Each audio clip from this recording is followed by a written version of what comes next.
Hi friends, welcome to our channel. నేను మీ రాజ్ కుమార్. అందరికీ మహాశివరాత్రి శుభాకాంక్షలు.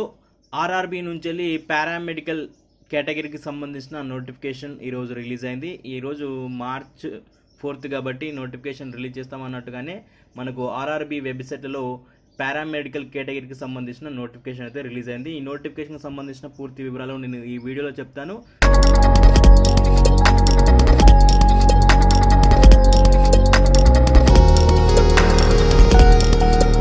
సో వీడియోలో ఎంటర్ అయ్యే ముందు ఇంకా మన ఛానల్ని ఎవరైనా సబ్స్క్రైబ్ చేసుకోకపోతే సబ్స్క్రైబ్ చేసుకోండి. అలాగే ఈ వీడియోని ఖచ్చితంగా లైక్ చేయండి.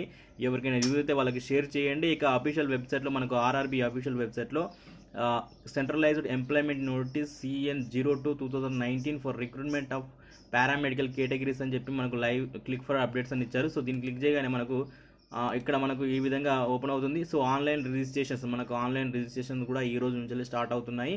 ఇక మనకు ఏప్రిల్ 2వ తారీఖు వరకు మనం ఆన్లైన్లో అప్లై చేసుకోవడానికి చివరి తేదీ ఉంది. ఇక నోటిఫికేషన్ మనం డౌన్లోడ్ చేసుకొని చూసినట్టయితే సో ఇది మనకు ఆర్ఆర్బీ పారామెడికల్కి సంబంధించిన పోస్టుల యొక్క నోటిఫికేషన్. ముందుగా మనము ఇంపార్టెంట్ డేట్స్ చూసినట్టయితే మనకు ఇది ఎంప్లాయ్మెంట్ న్యూస్లో మనకు పబ్లికేషన్ సో 23వ తారీఖు ఫిబ్రవరి 23 రిలీజ్ అయింది. ఇక మనకు అఫీషియల్ వెబ్సైట్లో మనకు ఈ రోజే ఈ నోటిఫికేషన్ రిలీజ్ అయింది. అయితే ఆన్లైన్ అప్లికేషన్స్ అనేది ఈ రోజు నుంచి స్టార్ట్ అవుతున్నాయి. పొద్దున 10 గంటల నుంచి మనకు స్టార్ట్ అయితే ఆన్లైన్ అప్లికేషన్. ఇక క్లోజింగ్ డేట్ వచ్చేసి ఏప్రిల్ 2వ తారీఖు వరకు మనము ఆన్లైన్లో అప్లై చేసుకోవడానికి అవకాశం ఉంది. ఇక పేమెంట్ కూడా ఆన్లైన్లోనే పేమెంట్ చేసుకోవచ్చు.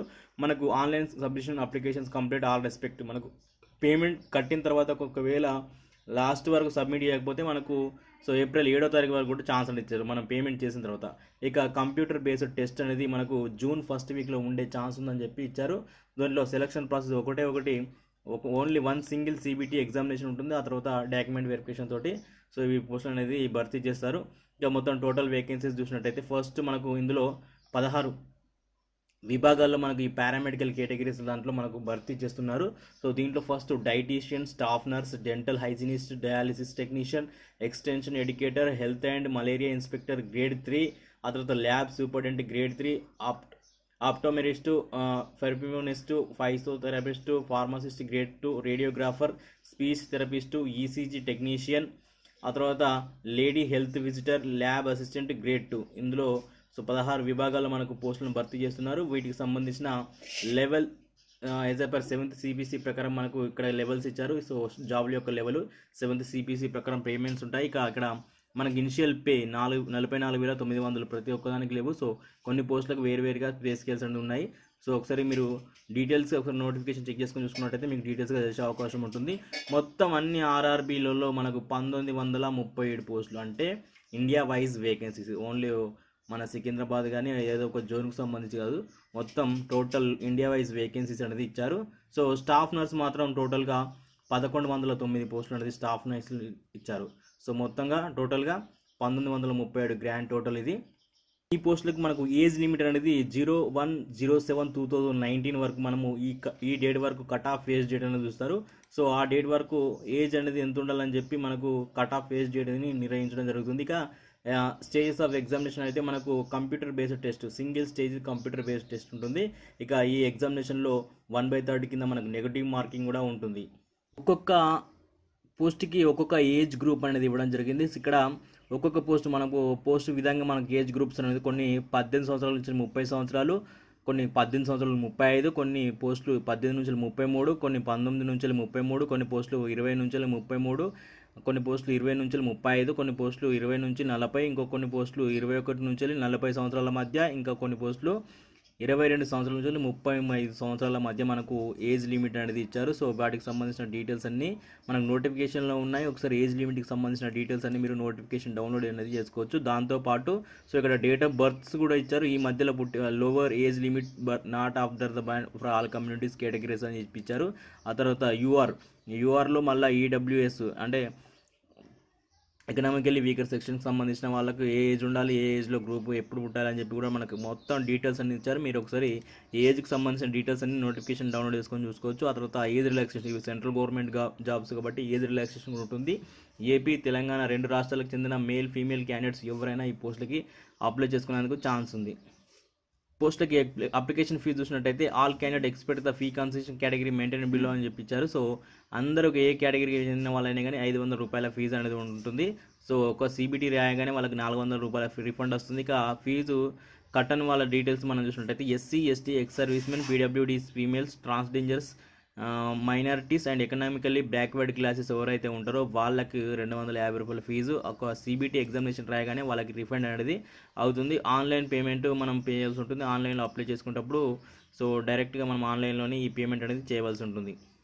ఎన్ని రకాల పోస్టులకు ఎలిజిబిలిటీ ఉంటే అన్ని రకాల పోస్టులకు అప్లై చేసుకోవచ్చు. ఓన్లీ 1 ఆన్లైన్ అప్లికేషన్ అని చెప్పి మనకి ఇచ్చారు. Only 1 online application required to be submitted by the candidate. ఒక్కటే అప్లికేషన్ చేయవలసి ఉంటుంది. అలాగే మీరు ఏదైనా ఒక జోన్కి మాత్రమే అప్లై చేసుకునే ఛాన్స్ ఉంది. ఒక్కసారి మీరు ఒక జోన్కి అప్లై చేసిన తర్వాత మళ్ళీ మీ యొక్క జోన్ను మాత్రం సో చేంజ్ అనేది చేసుకోరాదు. మనకు సింగిల్ స్టేజ్ సిబిటీ ఉంటుంది. 90 మినిట్స్ డ్యూరేషన్లో మనకు 100 క్వశ్చన్స్ కింద ఇస్తారు. ఇక పీడబ్ల్యూ క్యాండిడేట్స్ ఎవరైతే ఉంటారో వాళ్ళకి సో 120 మినిట్స్ కింద వాళ్ళకు టైం అనేది ఉంటుంది. Only single stages computer based test తోటి నిర్వహిస్తూ దాంట్లో క్వాలిఫై అయితే వాళ్ళకి డైరెక్ట్ సర్టిఫికేట్ వెరిఫికేషన్ ఇస్తారు. ఇక సబ్జెక్ట్ చూసినట్టయితే సో అందరికీ సేమ్గా ఉంటుంది. ప్రొఫెషనల్ ఎబిలిటీ, ప్రొఫెషనల్ అంటే మీ యొక్క కేటగిరీ, మీ యొక్క ఏ పోస్ట్కి అయితే అప్లై చేసుకుంటారో ఆ కేటగిరీకి సంబంధించిన ప్రొఫెషనల్ ఎబిలిటీలో మనకు 70 క్వశ్చన్స్కి 70 మార్క్స్ మనకు మొత్తం అందులోనే ఉంటాయి. ఆ తర్వాత general awareness 10 questions, general arithmetic, general intelligence and reasoning నుంచి 10 క్వశ్చన్స్, జనరల్ సైన్స్ నుంచి 10 క్వశ్చన్స్, మొత్తం 100 క్వశ్చన్స్కి 100 మార్క్స్ చొప్పున సో మనకి ఎగ్జామినేషన్ ప్రాసెస్ నిర్వహిస్తారు. మనకు 1/3 నెగిటివ్ మార్కింగ్ ఉంటుంది. నార్మలైజేషన్ మార్క్స్ అనేది దీంట్లో కూడా ఉంటుంది. సో షార్ట్ చేసిన క్యాండిడేట్స్ మనకు డాక్యుమెంట్ వెరిఫికేషన్కు నార్మలైజేషన్ మార్క్స్ మాత్రమే రిలీజ్ చేస్తారు. మనము ఎడ్యుకేషన్ క్వాలిఫికేషన్స్ ఈ డీటెయిల్స్ కూడా మనకు నోటిఫికేషన్లో ఇచ్చారు. సో నేను ఒకే ఒక పోస్ట్ గురించి చెప్తాను. సో మీరు ఒకవేళ వేరే పోస్టులో కూడా ఎలిజిబిలిటీ అనుకుంటే మీరు ఈ నోటిఫికేషన్ డౌన్లోడ్ చేసుకొని చెక్ చేసుకోండి మీకు ఎడ్యుకేషన్ క్వాలిఫికేషన్ ఉందా లేదని. ఈ నోటిఫికేషన్కి సంబంధించిన లింక్ నేను వీడియో డిస్క్రిప్షన్లో ఇస్తాను, ఒకసారి మీరు చెక్ చేసుకోండి. ఫస్ట్ డైటీషియన్ పోస్ట్ చూసినట్టయితే సో లెవెల్ 7కు సిపిసి ప్రకారం ఉంటుంది. పే స్కేల్ వచ్చేసి 44,900 రూపాయలు. ఆ తర్వాత ఏజ్ లోయర్ ఏజ్ 18 సంవత్సరాలు, అప్పర్ ఏజ్ లిమిట్ అనేది 30 సంవత్సరాలు. ఇంతకుముందు చెప్పాను కదా. సో ఒక్కొక్క పోస్టుకు ఒక్కొక్క రకంగా మనకు ఏజ్ లిమిట్ అని ఉంది. సో ఆ అప్పర్ ఏజ్ లిమిట్ దాటిన తర్వాత సెంట్రల్ గవర్నమెంట్ రూల్స్ ప్రకారం ఎస్సీ ఎస్టీ వాళ్ళకి 5 సంవత్సరాలు, ఓబీసీ వాళ్ళకి 3 సంవత్సరాల ఏజ్ రిలాక్షన్ అనేది ఉంటుంది. సో ఇక్కడ వీళ్ళకి BSc science with post graduate diploma in డైటెడ్ అది 1 year course from recognised university plus 3 months internship training in a hospital, లేదా BSc home science plus MSc home science food and nutrition from recognised university. ఈ 2 క్వాలిఫికేషన్లు ఏదైనా ఒకటి ఉన్నా కానీ వీళ్ళు dietitian పోస్ట్కి అప్లై చేసుకోవచ్చు. ఆ తర్వాత staff nurse so 7th CPC ప్రకారం ఉంటుంది లెవెల్. ఆ తర్వాత పే స్కేల్ వచ్చేసి 44,900 రూపాయలు, అంటే మనకు ఒక 50,000 రూపాయల వరకు శాలరీ వచ్చే అవకాశం ఉంది. ఏజ్ లిమిట్ 20 సంవత్సరాలు లోయర్ ఏజ్, అప్పర్ ఏజ్ వచ్చేసి 40 సంవత్సరాలు. ఆ తర్వాత ఏజ్ రిలాక్సేషన్ గవర్నమెంట్ రూల్స్ ప్రకారం ఉంటుంది. వీళ్ళకి ఎడ్యుకేషన్ క్వాలిఫికేషన్ చూసినట్టయితే certificate as a registered nurse and midwifery having passed. So nurse and మిడ్వైఫరీగా పాస్ అయిన వాళ్ళకి సో రిజిస్ట్రేషన్ చేసుకొని ఉండాలి. దీని మనకు నర్స్ అండ్ మిడ్వైఫరీలో సర్టిఫికేట్ రిజిస్ట్రేషన్ చేసి ఉండాలి. 3 years course in general nursing and midwifery from a school of nursing other institute recognised by the Indian nursing council. So 3 సంవత్సరాల నర్సింగ్ కోర్స్ అనేది కంప్లీట్ చేసిన వాళ్ళు, ఆ తర్వాత నర్సింగ్ మిడ్వైఫరీగా రిజిస్ట్రేషన్ అయి ఉన్న వాళ్ళు ఈ పోస్ట్కి ఎలిజిబుల్ అవుతారు, లేదా బీఎస్సీ నర్సింగ్ చేసిన వాళ్ళు ఈ పోస్టులకి ఎలిజిబుల్ అవుతారు. సో ఇది ఎడ్యుకేషన్ క్వాలిఫికేషన్ సంబంధించిన డీటెయిల్స్. వీటికి సంబంధించిన ఇంకా కొన్ని డీటెయిల్స్ కూడా ఎడ్యుకేషన్ క్వాలిఫికేషన్ ఉన్నాయి. సో నేను చాలా లెంత్ అవుతుంది కాబట్టి చెప్పట్లేదు. మీరు ఒకసారి వీటి పోస్టులకి ఎలిజిబుల్ అనుకుంటే సికింద్రాబాద్ ఆర్ఆర్బి బోర్డులో మనకు ఎన్ని వేకెన్సీస్ ఉన్నాయని ఇక్కడ చూద్దాం.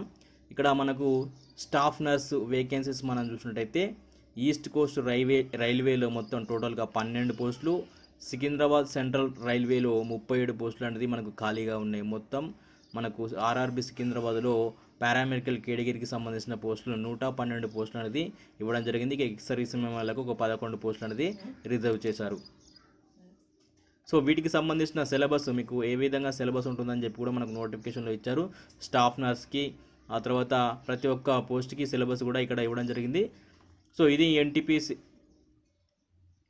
సో ఇది ఆర్ఆర్బీ నుంచి రిలీజ్ అయిన పారామెడికల్ కేటగిరీస్ ఉద్యోగాల భర్తీకి సంబంధించిన ఇన్ఫర్మేషన్. మీకు ఈ వీడియో నచ్చినట్లయితే లైక్ చేయండి, ఎవరికైనా యూజ్ అయితే వాళ్ళకి షేర్ చేయండి. Thank you friends, thank you for watching this video. Have a nice day. జై హింద్.